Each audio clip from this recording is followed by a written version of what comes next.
తీసుకున్నాను సార్. హ్మ్. చాలా యూజ్‌ఫుల్ అయింది సార్ క్లాసెస్ తీసుకోవడం వల్ల నాకు.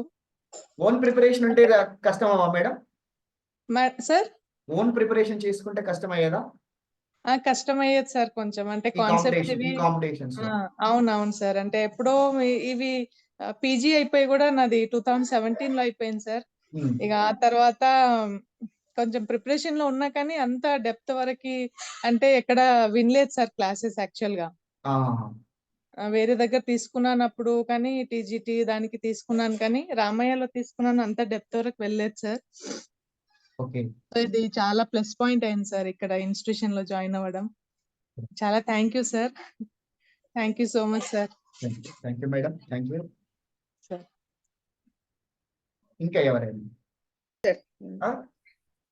ఈరోజు క్లాస్ లేదు మీరు ఈరోజు లీవ్ కాండి అని చెప్పి ఎప్పుడు కూడా మనం అనుకున్న రోజులలో ఆగస్ట్ 10కి స్టార్ట్ అయినటువంటి బ్యాచ్‌ని కంటిన్యూషన్‌లో ఎక్కడ కూడా మనం ఇబ్బంది పెట్టలేదు. తర్వాత సెకండ్ బ్యాచ్‌లో డిసెంబర్ 15థ్ స్టార్ట్ చేశాం. డిసెంబర్ 15థ్ స్టార్ట్ చేసి నేను యాక్చువల్‌గా జూన్‌కు క్లోజ్ అయిద్దన్నాను. బట్ యాప్ కూడా జూన్ వరకే ఇస్తన్నాను. మీరు అబ్జర్వ్ చేసిదో చేయలేదో నేనది రైట్ నౌ కూడా వర్కింగ్ మోడ్‌లో ఉందండి.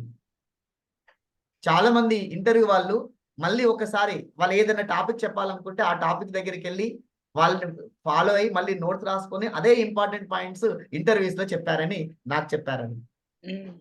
So, it's a great experience కానీ ఒక మంచి అనుభవం అనుకుంటున్నాను. ఇంతమందికి ఎట్ ఏ టైము సార్ అన్నట్టు 40 మంది జేఎల్‌డీఎల్‌లో, పీజీటీలో 20 మంది, టీజీటీలో 30 మంది రావడం అనేది ఎట్ ఏ టైము ఒకటేసారి ఒకటే నెలలో 100 మందికి ఉద్యోగాలు తీసుకురావడం అనేది బై గాడ్ గ్రేస్ మాకిచ్చిన మంచి అవకాశం. ఇలాంటి వాళ్ళని ఇచ్చినందుకు హ్యాపీగా ఫీల్ అవుతున్నాను.